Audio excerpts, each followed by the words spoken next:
You're listening to the Travis Makes Money podcast presented by GoHighLevel.com. For a free 30-day trial of the best all-in-one digital marketing software tool on the planet, just go to GoHighLevel.com/Travis. What's going on, money makers? Welcome back to the Travis Makes Money podcast, where it's our mission to help you make more money. If new to the show, we release brand new conversations with unconventional money makers 7 days a week. So whatever app you're listening to right now, please be sure to go in, subscribe, follow the show so you never miss an opportunity to make more money. It's also on YouTube. We're throwing it up on YouTube over there as well. So if you're a YouTube listener or watcher, you can go watch the show over on YouTube.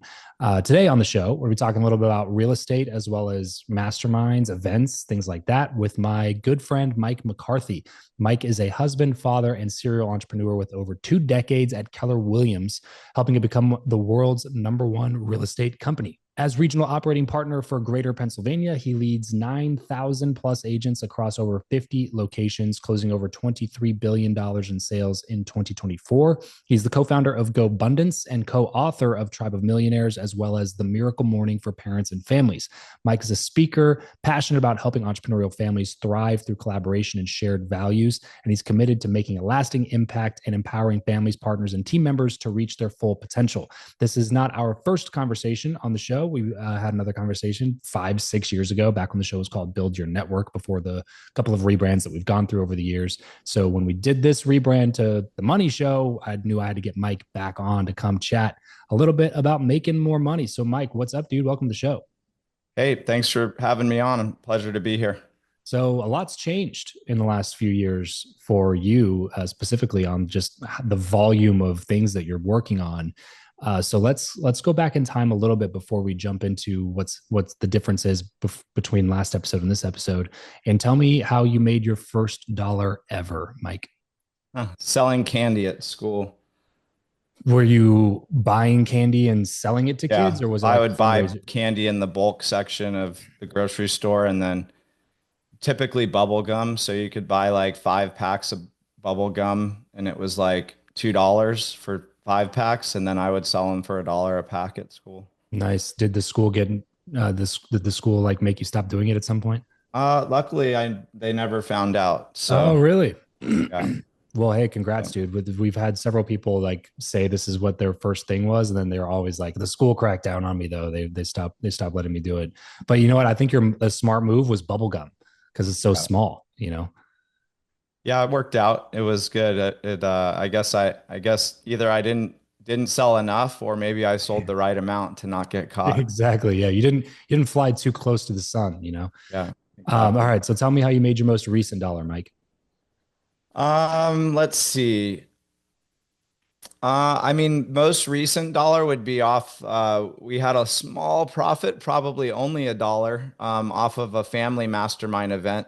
I just took over as CEO of the FamBundance community. So my mastermind is now all in on helping support the families of our members to not only build great family culture, but to leave a legacy that truly lasts. So we were able to put together an event that finally didn't lose money in January. So that was great. Yeah, all of the event hosts out there are commiserating with you right now. It always seems like a good idea, and then you start getting into the numbers, and you're like, wait a second, how does this pencil out? I'm not sure that it does, but it's always the long term, right? Yep, absolutely. Yeah, when I was CEO of GoBundance from 2015 to 2020, I think I did 30 or 40 family mastermind events, and I took a break 2020 to 20, just recently jumped back in, and I don't know that we ever made $1 on a single event. And we're not really trying to make money. We just want to provide value. But I think when you try to not make money, you usually lose money. So yeah, that's very true. Yeah. I had a buddy one time who was asking me about the metrics on my event that I threw. And he starts going into the numbers for him. And he was just so dead set on doing it a certain way. And he ended up losing like 400 grand on the event, and then never did another event again. And I was like, yeah, that makes sense, man. Like even if you're passionate about what you do, it's like, it's a tough pill to swallow when you lose that much money on throwing an event. Yeah. Events are difficult, no doubt. Tell me the Keller Williams part of the story, man. So it's like I said, it's been a while since we chatted. So talk me through the journey that you've had with Keller. Was that your first brokerage that you worked at? And if so, how did it turn into you leading an entire region for them?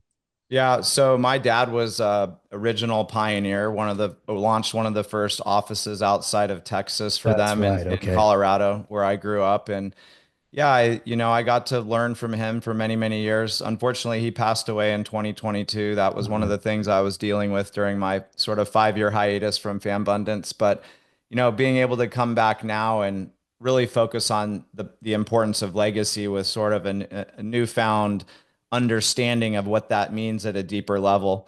But yeah, the Keller Williams journey has been amazing. Like to be there, as a young entrepreneur at 21 years old. Actually, like even when I was 19, I worked at a Keller Williams office as the front desk person. oh, really? But I didn't officially join until 1999, and yeah, just my job was to carve out the territories and study the agent counts and the unit counts that were being sold in different areas in Pennsylvania, New Jersey, and Delaware, and then get the lists of the top agents and then make cold calls to them and get appointments set up. And once we had enough appointments set up, my dad and I would fly out there together and I'd watch him go recruit all these appointments that I had teed up for him. And then over time of watching him do the appointments, I was able to start doing them myself, and then started launching the franchises, finding the people to purchase them, and then helping them recruit their initial group of agents. And yeah, I just got really good at focusing on prospecting for franchisees and helping them to build out the core group is what we call it of their office. So you were always on the corporate side of Keller.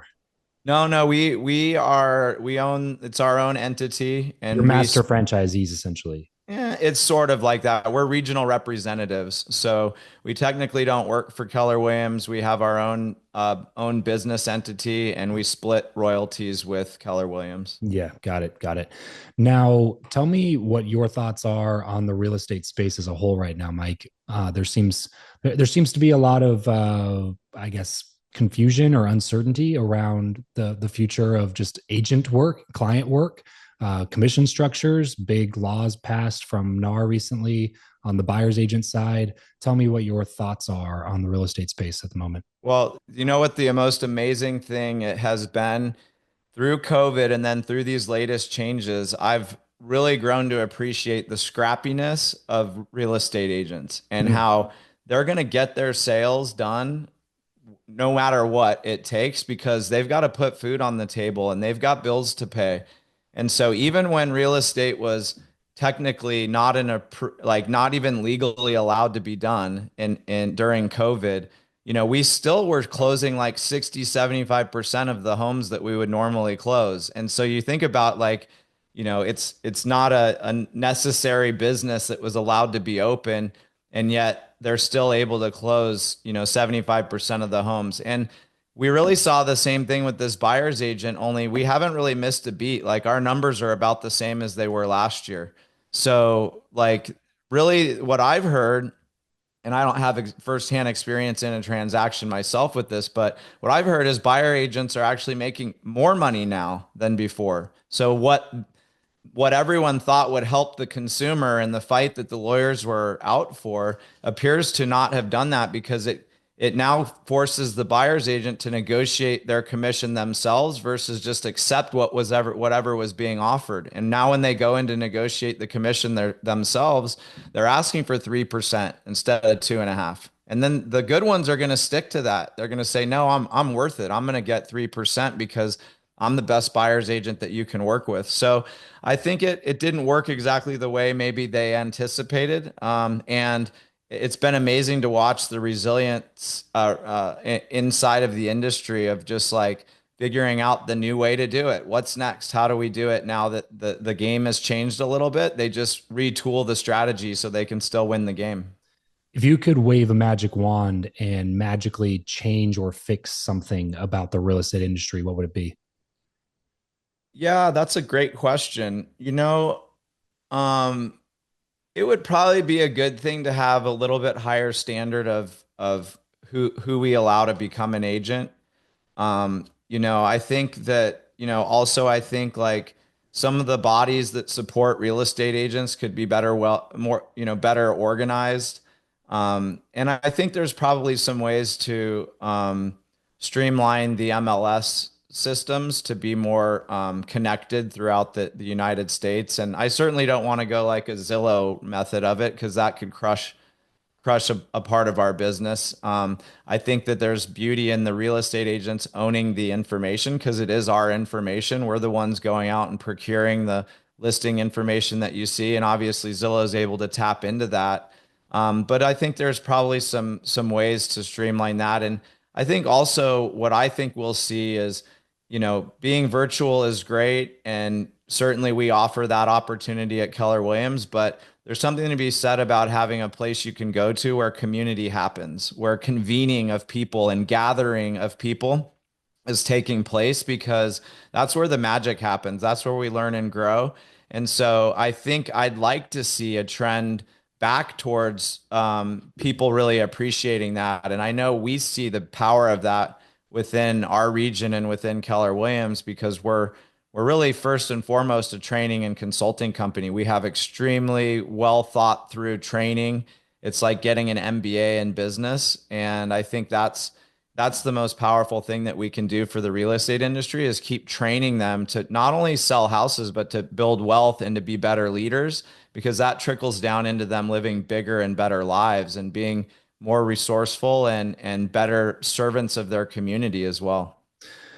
Explain to me your thought process, decision-making process for getting into GoBundance. This is obviously a time where you are extremely busy running a company, dealing with a lot of different agents, dealing with a lot of issues, dealing with a lot of problems, being a resource for those people. I have to assume that with the family too, I have to assume you didn't have a ton of extra free time. Where did the idea for GoBundance come about, and why did you decide to go for it? Well, I believe that if you're really going to own a business, you need to understand the power of leverage. And so I worked my ass off for a very long time in supporting the franchisees. It's really, other than some training we provide for agents regionally, it's up to the franchisees to support their agents and to handle the issues. And so the better job you do of getting in business with the right franchisees, then the less challenges and problems you're going to have to deal with at the regional level. I also was able to get in business with some great leaders who are leading my region better than I would be able to. And so when I first replaced myself as regional director and moved to just the regional operating partner position, that freed me up to take on the CEO role of GoBundance. And GoBundance has already been plugging along, and it sort of created itself. It was just me and my three buddies. We would go on trips, adventures, we would mastermind, set goals, check off bucket list items, and really support each other. Tell the other person what it is that they need to hear, but maybe they don't want to hear. So we were friends, but before we could really be great friends, we were first and foremost accountability peers for each other. And eventually we just got sick of hearing each other's stories. We've been traveling for years together, and we started inviting more people to these trips. And it just snowballed from there. And when I mean snowballed, it massively just, we got 45 guys. It was like 16 guys, then 45 guys, then 150 guys. Now our annual retreats, 300 guys. There's also a women's division for GoBundance for high performing entrepreneurs who are female. And, we've seen a tremendous growth. Like there's over 1,500 members of GoBundance now across all of its divisions. And it's really created a life of its own. It's got its own culture, and it's a blend of the four partners. None of us are the gurus of the tribe, which I think there's power in that, because you tend to put your gurus up on this pedestal, and then you're slightly disappointed, and it doesn't resonate with everybody. So I think we'd be able to be a little more well-rounded by having four partners leading it. Now five with Matt King, who's now our new CEO. And he actually started with GoBundance as a volunteer at one of our early events with like 16 guys. And he grew into a GoBundance member, a sharp business guy, incredible real estate investor, and then eventually said, "Hey, I want to be the CEO of this thing and make sure that I give back, what it's given me. And that was my reasoning too, to take on the role of CEO. The last thing I'll say is when I became CEO, the organization was kind of it was half baked. It was sort of formed, it wasn't there, and I wanted to really make sure that we put in some systems and models that would help it to grow and thrive over time. And I also realized that, even though I did have some time freedom that I got from hiring the right people and surrounding myself with the right team, I needed to make sure that I didn't build this business at the risk of losing some intimacy and connection with my family. And so that's why I created the FamBundance division to make sure we brought our families along for that journey as well. So tell me the membership structure here. So if you're getting into GoBundance, can you join any division, or do you join just the group and then your family gets access to this, your wife gets access to that? Like, what's the membership structure? Yeah, so the family division is for our elite and champion members. So that's everyone over 2 million. And then also the women's division has access to FamBundance. There is an emerge division that's for entrepreneurs who are still on their way to make their first 2 million in net worth. And they do similar trips. We have mentorship programs, and they just model what we do at GoBundance, but it's at sort of a different level of financial success. And we recognize that financial success isn't the end all to be all, but I think that if you've achieved a certain level of financial success, you also want there to be some type of gate that makes sure that the conversations are at a certain level, or else you end up being the person delivering all of the value at the event. Yeah, well, that's what I love about GoBundance community from what I've heard from other people who've been in the group. And it seems to be mostly community driven, which is the best way / hardest way to build an events business. Like you said, it's not guru led. It's not because you had one magnetizing, massive personal brand personality driving growth into the business.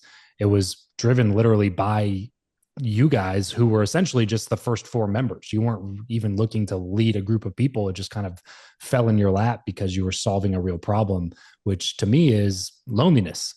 And loneliness is the epidemic is widespread and going crazy. We talk a lot about it on my other show, Travis Makes Friends.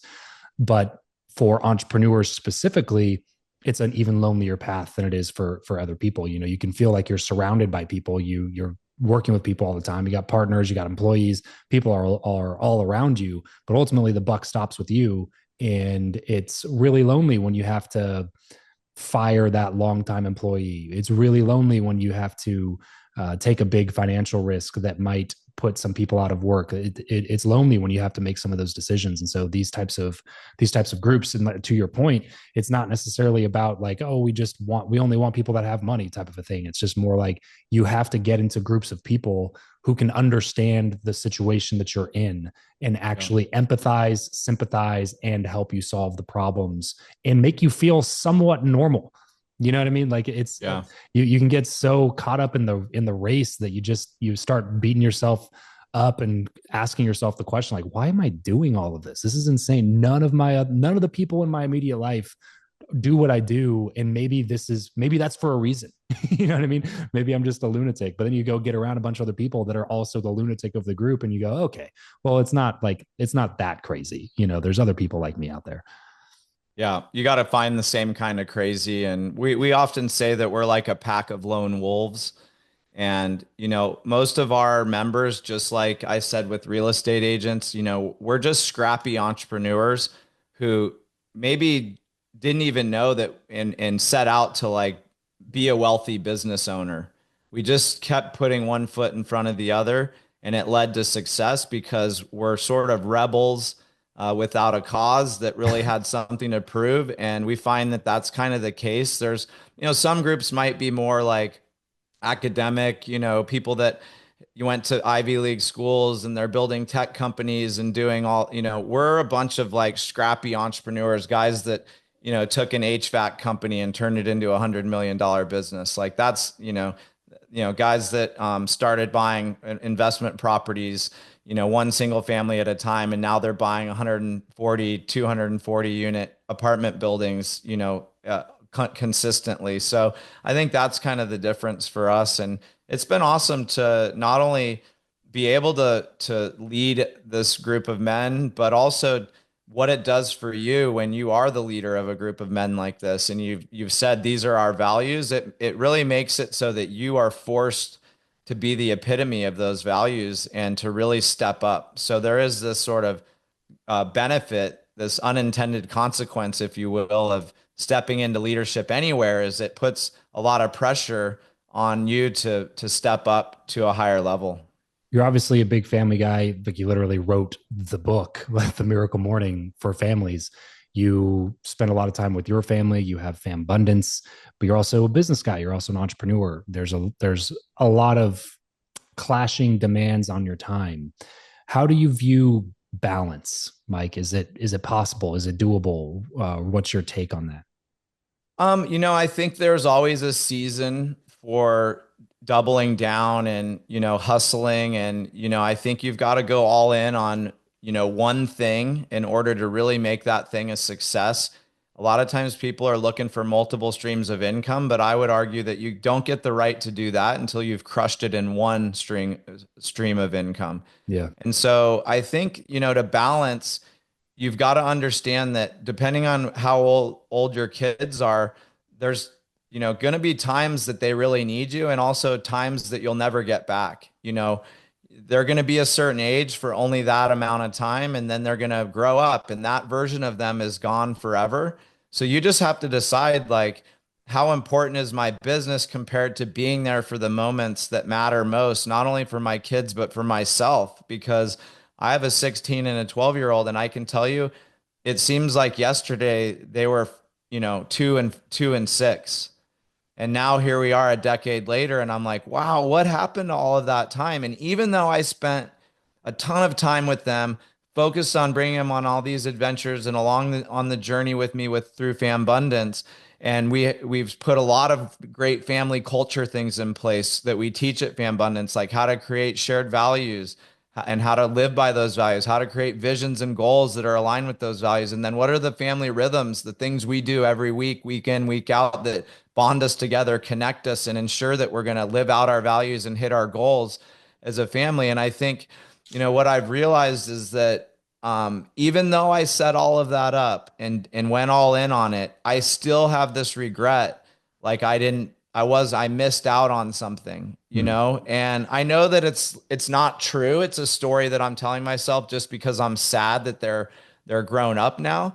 But you just have to decide, do you want there to be a bunch of evidence that you're looking at as to how you didn't show up Mm. fully for your family once you've missed that sort of window of opportunity closing on you, of like, hey, they're only going to be in kindergarten once.